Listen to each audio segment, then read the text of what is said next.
The transformation of reality. In recent years, many trainings have appeared on transurfing ways of transforming reality at will. The term originated in a series of esoteric books that deal with the idea of a multivariance of the universe, the same hypothesis that is closely studied in quantum physics. The essence of the method is that each person forms their reality with their own thoughts and expectations. As a test of the method, the course participant is asked to imagine that now he will go to the window and see a red car driving down the street.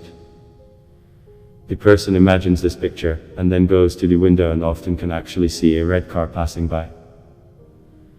At this point, many people begin to sincerely believe that it was they who, by their own will and desire, changed reality.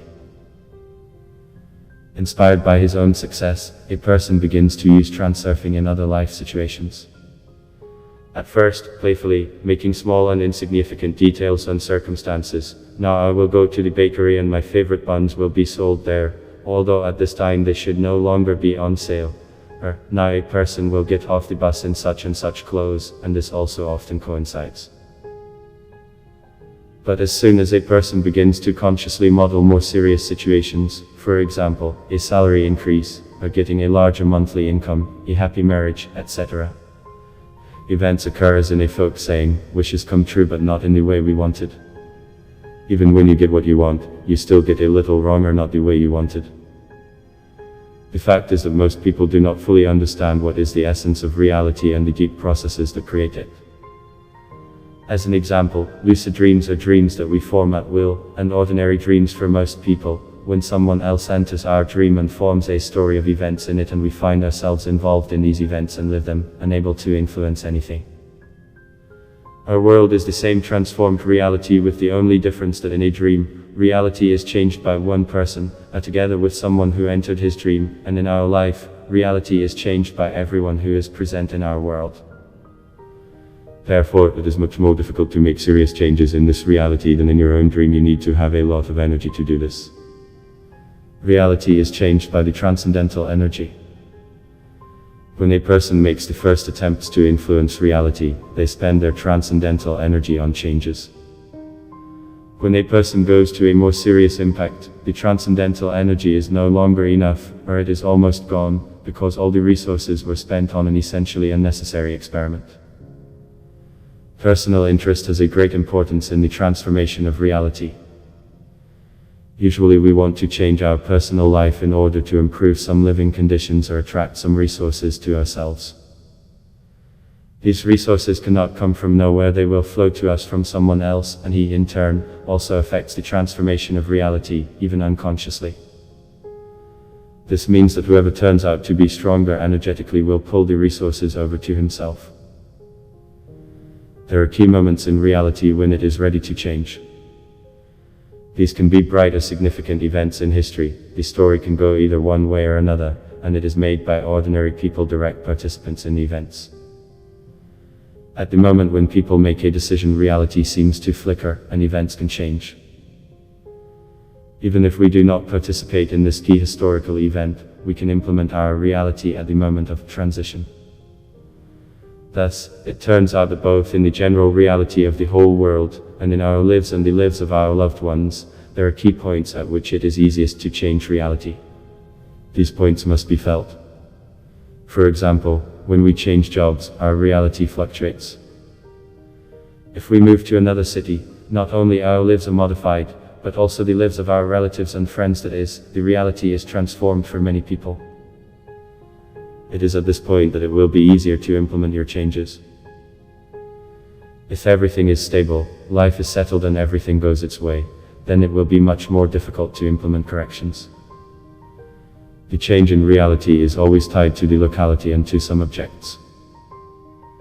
If we want to buy an apartment in another city, we do not represent the money that we will spend on it, we represent the apartment itself as if we already have it, and we live in it. We do not represent an apartment specifically, meaning a certain apartment that we have chosen for ourselves. Its residents may not think about selling or moving, but a little abstract, the floor space or compactness, the layout of the rooms, the view from the windows, what trees, shops or avenues, monuments, etc., what kind of porch our house has, whether there are flower beds, parking for cars. If you have a car, imagine how we park at your house or entrance. If not, what kind of transport is available nearby? In this case, there is much more data to change reality.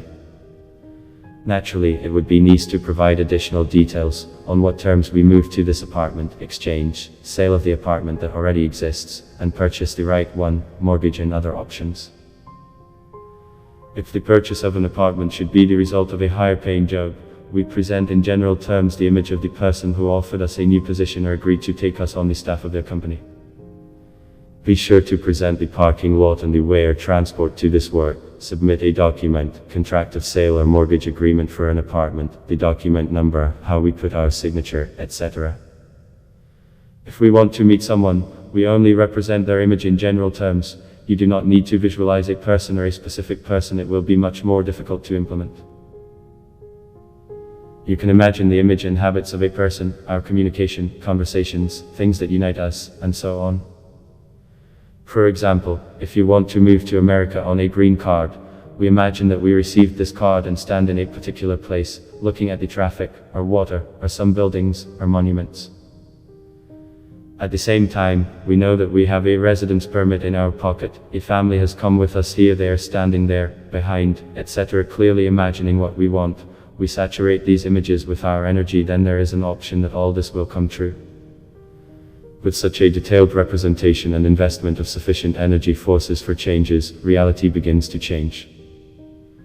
If the energy is not enough, the desire may not be fulfilled, or only partially. We will really go with our family to America and really stand where we imagined, but it will only be tourism, not long-term living. In any case, it should be well understood that the tasks that we have set for ourselves, before we become real in this life, do not always coincide with what we want already here. But we are the only ones who set these goals and tasks for ourselves and no one else but us. Before we are born into this world, we determine in advance what exactly we are going to do here and what exactly we are going to achieve. And we owe it only to ourselves. The tasks we set ourselves before we were born in this world are stored in our subconscious. All our energy, all our reality, is subject to our desire. Everything depends on its power. But this desire should not contradict our subconscious. The subconscious and the tasks that are stored in it are decisive. Conclusion: so as to change reality, you need to fill the body with transcendental energy, our psychic energy, implement changes in a key event when the reality around us changes, clearly imagine what we want to change and present it in the images of material objects.